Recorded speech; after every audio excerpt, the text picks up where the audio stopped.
Hola a todos, bienvenidos a este segundo video de esta serie, primero en el cual entramos verdaderamente en materia. ¿Y cuál es el propósito de este video? El propósito de este video es cambiar el concepto que tenemos de qué es la realidad, ¿verdad? No es una cosa muy pequeña, pero bueno. ¿Por qué? Porque solo superando las limitaciones es que podemos tener más fe. Podemos abrir nuestra mente para que otras cosas entren ahí. Mientras está cerrada y bloqueada, mientras creemos que ya lo sabemos todo, que no hay nada que aprender, pues nada va a entrar. Así que el objetivo es abrir la mente. Primero, hay que, como esta es una comparación entre las obras de Joe Dispenza y de Conversaciones con Dios, lo primero que tenemos que mencionar es que Joe Dispenza, en su libro Deja de ser tú, pues empieza el libro haciéndote entender que la realidad física a la cual estás acostumbrado y que crees que es la realidad última, no lo es realmente. Y entonces él se mete de lleno a explicarte, cosa que no voy a hacer exactamente aquí, pero a explicarte por qué en la realidad última todo lo que vemos no es sino energía que vibra en ciertas frecuencias. Entonces creemos que las cosas son físicas, pero en realidad son energía. Esto no es algo que él se ha inventado ni nada por el estilo. Estamos hablando de ciencia del siglo XXI, supremamente probada y contraprobada. Sin embargo, a pesar de que ya la ciencia llegó a ese punto, nos cuesta entender esa realidad. Porque nuestros sentidos nos dicen, yo soy carne, huesos, piel, y lo somos. Pero todo eso está conformado por energía. Por eso cuando cambias tu energía, pues cambias tu realidad. Ahora, otro punto un poco más polémico, pero no menos cierto, al cual Joe Dispenza llega, es el punto de cómo afecta tu conciencia la realidad, cómo afecta tu conciencia la energía y la materia. Porque al final tu conciencia es también energía y la energía es materia. Entonces tu conciencia puede cambiar la materia. Vamos a hablar de eso más adelante, pero esos son dos conceptos básicos que toda persona que ha leído la obra de Joe Dispenza va a entender. Cómo hay una relación entre tu mente y las cosas que percibes en el mundo, y cómo todo lo que existe en el mundo es finalmente energía. Ahora, cuando logras superar estos sentidos, te abres a toda la información que Joe Dispenza está tratando de explicarte muy detalladamente en sus libros. En estos libros de Conversaciones con Dios, que como expliqué, los trato de utilizar para ayudarte a superar las creencias limitantes que tienes, que no te dejan realmente ir más allá en esta experiencia de qué es la realidad, o qué es la última realidad. Estos libros nos van a ayudar. ¿En qué sentido? Nos van a ayudar, que nos van a explicar que no hemos entendido del todo bien qué es realmente el universo, para qué estamos aquí, quién es realmente Dios, y principalmente para entender lo grandes y poderosos que somos sin saberlo. Entonces, en el libro Conversaciones con Dios, todo inicia con un diálogo que el autor tiene con Dios, ¿verdad? Una vez que escribe una carta furiosa contra Dios por lo mal que le ha ido en su vida. ¿Cuál es el primer choque que vas a tener, como tuve yo, como lo tuvo el mismo autor? Si estoy hablando de verdad con Dios, una cosa, me estoy volviendo loco, es un problema de mi imaginación. Al final eso termina siendo irrelevante, después entraré a ese punto, pero la respuesta de Dios a su pregunta, bueno, ¿cómo escoge Dios las personas con las cuales se comunica? ¿Por qué entonces se va a comunicar conmigo y no con otra? Porque obviamente él se siente indigno de ser parte de esa comunicación con Dios.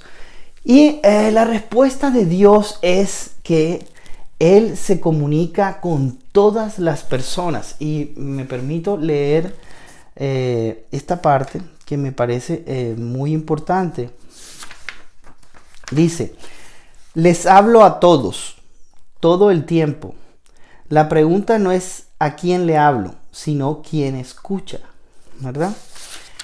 Creo que eso es muy importante. Luego de eso, Dios explica en su conversación con Neale Donald Walsch, Dios le explica que Dios se comunica de diferentes maneras con todas las personas. Comunica, no habla, ¿verdad? Porque es una forma más grande. Y principalmente se comunica con ellas a través de las emociones, los sentimientos, luego a través de sus pensamientos, a través de la experiencia de Dios, y las palabras es la forma que menos utiliza para comunicarse, y explica porque las palabras no son sino símbolos, sonidos que representan emociones, pensamientos y experiencias de Dios. Entonces ahí hay una inexactitud y son insuficientes las palabras realmente para explicar la experiencia de Dios o lo que Dios quiere decir. Por eso no se usan tanto, porque además las palabras siempre van a tener un filtro, el filtro de quien las escribe y el filtro de quien las interpreta. Así que él explica que siempre se está comunicando con todos nosotros todo el tiempo. Y dice algo que es muy importante y que también voy a leer, y dice aquí: la magna ironía en esto es que todos le han dado muchísima importancia a la palabra de Dios, pero muy poca a la experiencia de Dios. ¿Por qué todo esto es importante aquí y ahora? Porque es el inicio de la conversación en la cual Dios va a explicar el universo, la realidad, la relación con Él, cómo cambiar las cosas, ¿verdad? ¿Qué es? ¿Para qué estamos aquí? ¿Por qué estamos aquí? Y si tú vas a tener un bloqueo inicial, ¿verdad? Diciendo, no, ok, espérate.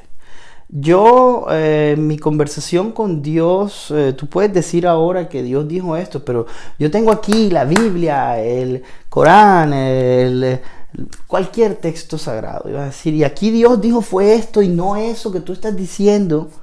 Entonces ahí es donde vas a tener el primer encontronazo, ¿verdad?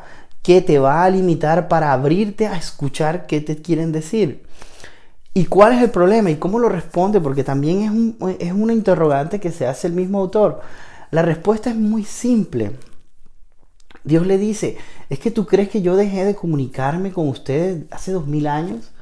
Y va a decir, siempre cuando alguien llega y te dice que tuvo una conversación con Dios y esto es lo que Dios quiere que tú conozcas, pues le van a decir, no, es hace 2000 años. Así le dijeron a Jesús igual. No. Fue lo que nos dijeron hace 2000 años. O fue lo que le dijeron a Moisés o a Abraham o a cualquier otro de los profetas. Asimismo, si alguien llega con una nueva idea, van a decir, no.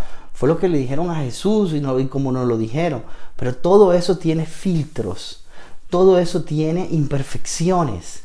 La mejor manera no es ni siquiera leer este libro, sino entender lo que en este libro te quieren decir, que eres tú, a través de lo que sientes cuando experimentas a Dios, lo que piensas cuando experimentas a Dios, ¿verdad?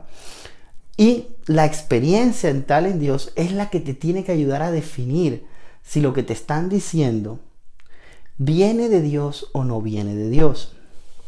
Ahora, en el mismo libro también menciona que hay un discernimiento. No todas tus emociones, no todos tus pensamientos vienen de Dios, ¿verdad? Y me voy a permitir también leer este pedazo porque me parece muy importante sobre ese discernimiento, cómo saber cuáles son unos y cuáles son otros. Y dice, los míos, refiriéndose a los de Dios, Siempre son tus pensamientos más elevados, tus palabras más puras, tus sentimientos más grandes. Cualquier cosa menos que eso es de otra fuente. El pensamiento más elevado es siempre ese pensamiento que contiene alegría. Las palabras más puras son las que contienen verdad. Y el sentimiento más grande es el que llamas amor. Alegría, verdad y amor. Esas tres cosas tienen que estar en todo pensamiento y sentimiento que viene de Dios. Si falta alguna de ellas, entonces probablemente no estás hablando directamente con Él y son tus propios pensamientos y sentimientos los que están aflorando. Entonces, ¿por qué esto es importante? Porque van a haber, y creo que todos lo hemos experimentado, van a haber pasajes, por ejemplo, de la Biblia, o van a haber sermones que escuchamos de alguien que no resuenan con nosotros, que nosotros decimos, pero ¿cómo es posible? Si Dios es amor y nos ama y nos quiere y es perfecto, ¿por qué Dios va a volverse iracundo? ¿Y por qué quiere soltar su ira sobre nosotros? ¿Y por qué nos quiere obligar a que hagamos una cosa y si no nos va a castigar eternamente? Son cosas que llegan como, ¿qué pasó con Dios ahí? Claro, ese Dios ahí se volvió humano. Se volvió humano no porque Él sea humano de verdad. Se volvió humano porque el autor no estaba preparado para entender la magnificencia de Dios, el amor infinito de Dios. Pero tú en tu corazón, tú lo sientes y lo sabes. Y dices, esto no me suena. Pero bueno, voy a creerlo porque me lo dijo alguien o porque estaba escrito aquí. Y voy a seguir con esa idea de Dios iracundo, vengativo y castigador. Porque ahí lo dice y punto. No. Eso es lo que te quiere decir el libro. Lo que te quiere decir el libro es que confíes en ese sentimiento, en ese pensamiento más elevado de Dios, que tiene que contener alegría, tiene que contener verdad y amor. Si el ser vengativo no contiene alegría, ni verdad, ni amor, claramente no estás interpretándolo bien. En conclusión, hay 4 cosas que quiero que queden claras con este video. Primero, desaprende lo que no te sirve. Lo que no te sirve, no te quedes con él. Abre tu mente. Es decir, tienes que ser flexible para que puedan entrar nuevas ideas. Si crees que ya sabes todo lo que es la realidad, entonces no puedes entender la realidad. 3. Entiende que eres más que un cuerpo y que tus sentidos, lo que tus sentidos te muestran, no es la totalidad de la realidad. Y 4. Tienes que encontrar la verdad tú mismo. Es momento de ser valiente y arriesgarse a encontrar la verdad, porque siempre va a ser más fácil asumir una posición pasiva y esperar que alguien más nos diga qué debemos pensar. Pero en la vida, tarde o temprano, vas a tener que pensar por ti mismo, ti misma. Así que eso es todo en este video. En el próximo vamos a entrar ya de lleno en estos 2 libros o serie de libros, cómo comenzamos a cambiar nuestra realidad. Así que gracias por escucharme y no se pierdan el próximo video. Bendiciones.